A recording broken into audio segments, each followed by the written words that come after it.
Brought to you by TechnoSpark 20 series smartphones. I'm superhuman. तो क्या शिवपाल यादव बदायूं का मैदान छोड़ रहे हैं? और अगर बदायूं का मैदान वो छोड़ रहे हैं तो किसके लिए? अपने बेटे के लिए आज उन्होंने बदायूं से ये प्रस्ताव पास करवा लिया कि उनका बेटा चुनाव लड़ेगा। लेकिन क्या अखिलेश मानेंगे? आज हम इस बात की चर्चा करेंगे। ये भी जानिए कि संघमित्रा आखिर बदायूं में क्यों रोई? क्या टिकट नहीं मिलने की वजह से उनके आंसू निकल आए या फिर इसके पीछे की कहानी कुछ और है? और इसके अलावा मुख्तार अंसारी के घर क्या हुआ? मुख्तार अंसारी के घर अगर असदुद्दीन ओवैसी पहुंचे हैं तो कैसे समाजवादी पार्टी इसका जवाब दे रही? और आखिर में मुख्यमंत्री योगी आदित्यनाथ के पीछे ऐसी कौन सी हरकत हुई जिसके बाद सभी सुरक्षा एजेंसियों के कान खड़े हो गए? ये तमाम खबरें आज का यूपी में। नमस्कार, मैं हूं कुमार अभिषेक, आप देख रहे हैं यूपी तक। हम हाजिर अपने न्यूज शो आज का यूपी लेकर। बदायूं से जब से शिवपाल यादव का नाम वहां से कैंडिडेट के तौर पर घोषित किया गया था, तब से वो एकमात्र ऐसे नेता हैं जो तनाव में थे। शिवपाल यादव इस बात को लेकर तनावग्रस्त थे कि उन्हें क्यों कैंडिडेट बनाया गया। लेकिन आज वो काफी संतुष्ट नजर आए और संतुष्ट इसलिए नजर आए कि आज बदायूं के लिए हुई समाजवादी पार्टी के कार्यकर्ता सम्मेलन में उनके बेटे आदित्य यादव के लिए एक प्रस्ताव पास कर दिया गया। और यह प्रस्ताव यह था कि बदायूं से अब शिवपाल यादव की जगह आदित्य यादव को उम्मीदवार बनाया जाए। दरअसल कहीं ना कहीं अखिलेश यादव का कोई न कोई इशारा या निर्देश ये जरूर था कि अगर कार्यकर्ता ऐसी मांग करेंगे तब वो शायद सोच सकते हैं। और इसीलिए आज जब इस बात का ऐलान खुद शिवपाल यादव कर रहे थे तो वो मुस्कुरा भी रहे थे और बेहद ही खुश नजर आ रहे थे। आज बदायूं में उनकी सभा थी। हालांकि गुन्नौर जो कि एक विधानसभा है संभल की, और उसमें कार्यकर्ता सम्मेलन था। और उस कार्यकर्ता सम्मेलन में बकायदा मंच से यह प्रस्ताव पास किया गया कि बदायूं से चाचा शिवपाल की जगह उनके बेटे आदित्य को उम्मीदवार बना दिया जाए। यह प्रस्ताव न सिर्फ पास किया गया इस सम्मेलन में, बल्कि इसे अखिलेश यादव के पास इस पर मुहर लगाने के लिए भेज भी दिया गया। तो सिर्फ शिवपाल यादव नहीं, बल्कि आज उनके साथ उनके भतीजे जो कि लगातार बदायूं से दावेदारी कर रहे थे, हालांकि अब वो आजमगढ़ से चुनाव मैदान में है, धर्मेंद्र यादव, उन्होंने भी आज इस बात को कहा कि चाचा के लिए प्रचार करने में थोड़ा संकोच था, लेकिन आदित्य के लिए नहीं होगा और आदित्य को चुनाव लड़ाएंगे। तो किस तरीके से आज शिवपाल यादव ने बकायदा खुशी खुशी इसका ऐलान किया है कि उनके बेटे के लिए ये प्रस्ताव पास हो गया है और उन्हें उम्मीद है कि अखिलेश यादव यानी केंद्रीय नेतृत्व उनका जो है वो इस पर मुहर लगाएगा। सुनिए पहले शिवपाल यादव को और ये भी सुनिए कि धर्मेंद्र यादव ने क्या कहा है। देखिए, यहाँ सम्मेलन में तो प्रस्ताव पास कर ही दिया है। तो जब प्रस्ताव सम्मेलन ने पूरे कार्यकर्ताओं ने कर दिया है, अब ये प्रस्ताव जाएगा राष्ट्रीय नेतृत्व के पास। तो अब राष्ट्रीय नेतृत्व भी सहमति मिल जानी चाहिए। बिल्कुल, जो भी पार्टी का फैसला होगा, मैं तो और मुझे खुशी होगी। चाचा के लिए काम करने में थोड़ा सा एक हिचक रहती, आदित्य के लिए और ज्यादा काम करेंगे। दरअसल जब से शिवपाल यादव के नाम का ऐलान हुआ था कि वो बदायूं से चुनाव लड़ेंगे, तभी से शिवपाल यादव लगातार इस बात की चर्चा कर रहे थे कि उनसे पूछा तक नहीं गया और अखिलेश यादव ने उन्हें प्रत्याशी बना दिया, और वो भी धर्मेंद्र यादव का टिकट काट करके। ऐसे में वो चुनाव नहीं लड़ना चाहते और कई बार अपने फीलर्स वो अखिलेश यादव के पास भेज चुके थे। यहां तक कि नेताओं का, समाजवादी पार्टी के जो नेता हैं उस इलाके के, उनका एक प्रेशर ग्रुप भी बन गया था और ये प्रेशर ग्रुप लगातार अखिलेश यादव के पास ये मैसेज भेज रहा था कि चाचा का टिकट काट करके उनके बेटे को ही वहां से चुनाव लड़ाया जाए। हालांकि अखिलेश यादव ने अभी तक इस मुद्दे पर कुछ नहीं कहा है, कि क्या वो आदित्य को टिकट देंगे या नहीं देंगे। लेकिन आज जिस तरीके से प्रस्ताव पास हुआ है, इस प्रस्ताव पास होने के पीछे भी अखिलेश यादव की सहमति जरूर होगी, क्योंकि बिना उनकी सहमति के ऐसा कोई प्रस्ताव न तो आ सकता था, न ही पास हो सकता। और अब जब पास हो गया है तो शायद इस पर मुहर भी लग जाए, क्योंकि बहुत ही कॉन्फिडेंटली, बहुत ही आत्मविश्वास से भरे शिवपाल यादव ने कहा है कि जब ये प्रस्ताव चला गया है तो ये पास भी हो जाएगा, यानी कि ये फैसला हो भी जाएगा।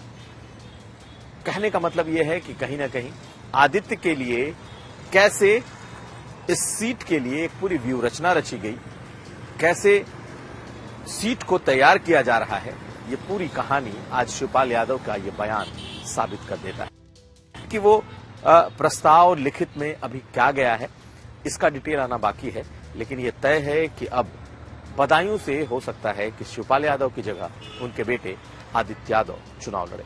अगर इस बार शिवपाल यादव के टिकट की जगह आदित्य यादव को टिकट दे दिया गया तो ये मान लीजिए कि अब यादव परिवार में दूसरे जनरेशन को लगभग सियासत में स्टैब्लिश कर दिया जाएगा।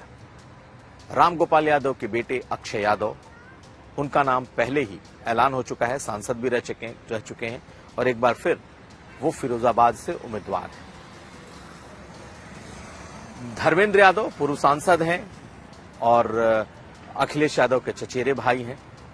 उनके नाम का ऐलान भी आजमगढ़ से हो चुका है, यानी कि परिवार के दो बेटे चुनाव मैदान में हैं। आदित्य यादव को लेकर एक संकट हमेशा रहा है कि शिवपाल यादव हमेशा से अपने बेटे को स्टैब्लिश करना चाहते रहे हैं सियासत में, और ये बात वो कई बार खुलकर खुले मंच से कह भी चुके हैं। चर्चा ये थी कि चाचा शिवपाल अगर बदायूं जीत जाते हैं तो जसवंत नगर की सीट से आदित्य यादव को वो चुनाव लड़वाकर विधायक बनवाएंगे, लेकिन समझाया गया अखिलेश यादव को कि फिर 2 चुनाव में जाना होगा। चाचा जीतेंगे, चाचा जसवंत नगर छोड़ेंगे और उसके बाद फिर आदित्य को लड़ाया जाएगा और फिर आदित्य को विधानसभा में पहुंचाया जाएगा। तो इतने मैसिव एक्सरसाइज करने की क्या जरूरत है? जब कार्यकर्ता तैयार है, जब चाचा तैयार हैं, जब पार्टी तैयार है, तो क्यों ना, जब उन्हें विधानसभा का ही टिकट देना है और चाचा विधानसभा में ही रहना चाहते हैं, तो क्यों ना उनके बेटे को ही ये सांसदी का टिकट दे दिया जाए। और ये बहुत कुछ सोचने के बाद इस प्रस्ताव पर फैसला हुआ है कि ये प्रस्ताव भेजा जाए और उसके बाद अखिलेश यादव इस पर फैसला लें। तो हो सकता है कि आदित्य यादव का टिकट हो जाए, जैसे कई टिकट बदले जा रहे हैं उसमें चाचा शिवपाल का टिकट भी बदल सकता है, और अब इसकी पूरी उम्मीद दिखाई दे रही है। तो बीजेपी सांसद संघमित्रा मौर्य आखिर क्यों रोई? संघमित्रा मौर्य स्वामी प्रसाद मौर्य की बेटी हैं, बीजेपी की सांसद हैं इसी बदायूं से, लेकिन आज उनके आंसू थमने का नाम नहीं ले रहे थे। आज ऐसा था कि वो लगातार मंच पर बैठी बैठी अपने आंसू भरे आंखों को पोंछे जा रही थी। वो मंच था बीजेपी के चुनाव प्रचार का, जहां से दुर्विजय सिंह शाक्य चुनाव मैदान में हैं। बदायूं से संघमित्रा मौर्य का टिकट काटा गया है, लेकिन उनका चुनाव प्रचार चल रहा है और उस चुनाव प्रचार के दौरान मंच पर ही संघमित्रा मौर्य के आंसू निकल आए। कई बार वो अपने आंसुओं को छुपाती नजर आईं, लेकिन उनके आंसुओं ने अपना काम कर दिया।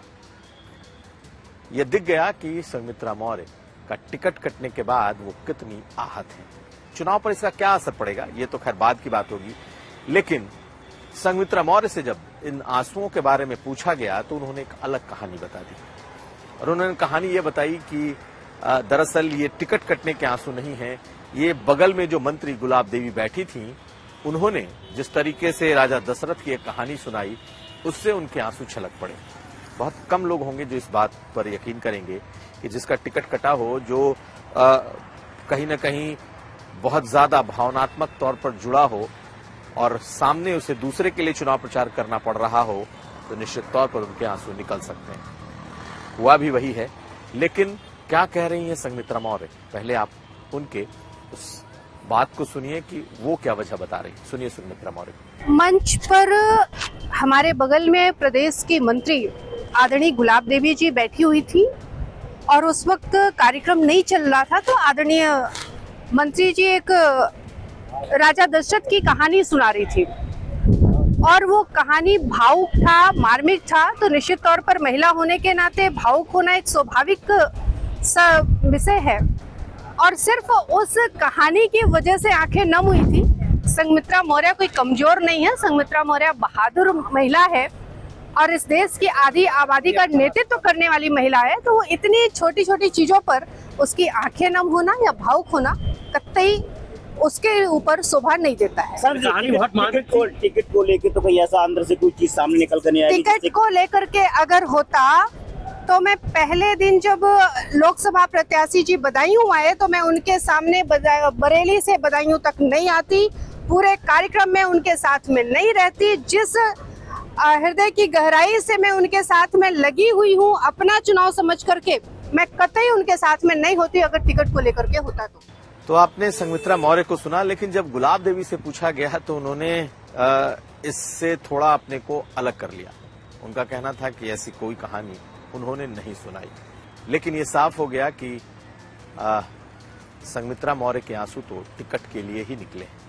अब बीजेपी उनका टिकट काट कर चुनाव प्रचार में उनका इस्तेमाल तो कर रही है, लेकिन संघमित्रा मौर्य के लिए क्या बीजेपी के भी कोई प्लान है, इस पर हमारी नजर रहेगी। अब अगली खबर, और अब आपको एक तस्वीर से रूबरू कराते हैं। जी हां, यूं तो ये तस्वीर मुख्तार अंसारी के मोहम्मदाबाद के उस घर की तस्वीर है जहां पर धर्मेंद्र यादव इस परिवार से, अंसारी परिवार से मिलने पहुंचे थे। मुख्तार अंसारी के सुपुर्दे खाक होने के बाद, उनके जनाजे के बाद समाजवादी पार्टी के पहले बड़े नेता के तौर पर वो वहां गए थे, और वो तब गए थे जब ओवैसी वहां पर जाकर मिल चुके थे और उसके बाद वो पहुंचे थे। लेकिन इस तस्वीर को देखिए, ये तस्वीर दरअसल दीवार पर टंगी हुई मुलायम सिंह यादव और अखिलेश यादव की वो तस्वीर है जो मुख्तार अंसारी के घर पर लगी हुई है। यूं तो कई पॉलिटिकल लोगों के साथ की तस्वीरें वहां दीवार पर लगी हुई हैं, लेकिन उस एक तस्वीर को सारे लोग पलट कर देख रहे हैं, उस ओर इशारा कर रहे हैं, और लिखा हुआ है समाजवादी पार्टी के उस नेता कार्यकर्ता ने जिसने इस एक्स पर इस तस्वीर को पोस्ट की है।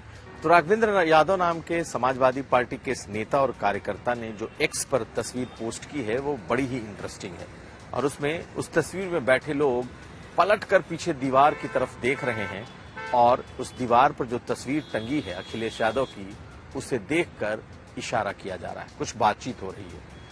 और समाजवादी पार्टी के जिन नेता ने इसे पोस्ट किया है, दरअसल वो समाजवादी पार्टी के युवजन सभा के नेता हैं, और उन्होंने जो लिखा है ये वही फोटो है जिसको देखकर असदुद्दीन ओवैसी ने सोचा कि पुरसा दो और चलो, क्योंकि यहां दाल तो नहीं गलेगी किसी भी कीमत पर। दरअसल इसी बहाने असदुद्दीन ओवैसी पर एक निशाना साधा गया है कि असदुद्दीन ओवैसी बेशक अंसारी परिवार के घर चले जाएं, लेकिन घर के भीतर और अंसारी परिवार के दिल में तो अखिलेश ही हैं। दरअसल ये दिखाने की कोशिश हुई। लेकिन आपको बताएं कि समाजवादी पार्टी का कोई बड़ा नेता पहले तब पहुंचा जब असदुद्दीन ओवैसी अपनी तरफ से वहां पर सांत्वना देने पहुंच चुके थे। तो इस तस्वीर के माध्यम से ये दिखाने की कोशिश की गई है कि अखिलेश यादव आज भी अंसारी परिवार के दिल में। और अब हम आपको पीलीभीत की सभा में दृश्य को दिखाने जा रहे हैं। दरअसल ये वो दृश्य है जिसे देखने के बाद सुरक्षा एजेंसियों के भी कान खड़े हो गए कि आखिर ऐसा पीछे कैसे हो गया।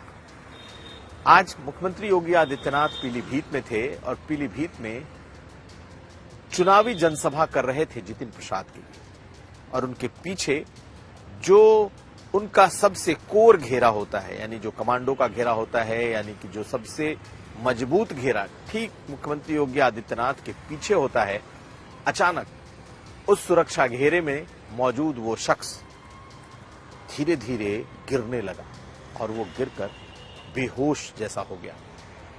ये पूरी तस्वीर कैमरे में कैद हो गई। मुख्यमंत्री को शायद उनके पीछे हो रही इन हरकतों का पता नहीं चल पाया, क्योंकि यह दृश्य कैमरे में कैद हो रहा था। तब उनके सुरक्षाकर्मी जो मुख्यमंत्री योगी आदित्यनाथ के पीछे खड़ा सुरक्षा कर्मी था, जो उनके सबसे करीबी घेरे में था, उसे वो उठाने में लगे थे। बताया ये जा रहा है कि इस सुरक्षाकर्मी, इस पुलिस वाले की अचानक से इसका बीपी लो हुआ और वहां उसे बेहोशी जैसी आने लगी और वो वहीं पर गिर पड़ा। उसे तुरंत उठाया गया, उठाकर बगल की सीट पर बिठाया गया और तब तक दूसरे सुरक्षाकर्मियों ने उस सुरक्षा घेरे में अपनी जगह ले ली, अपनी पोजीशन ले ली। लेकिन आखिर मुख्यमंत्री का जो सबसे मजबूत सुरक्षा घेरा है, जो कोर ग्रुप है, उसमें आखिर ऐसा कैसे हुआ कि एक सबसे ऐसे पुलिसकर्मी को बेहोशी आ गई, चक्कर आ गया, जो कि उनके सुरक्षा का सबसे अहम अंग है।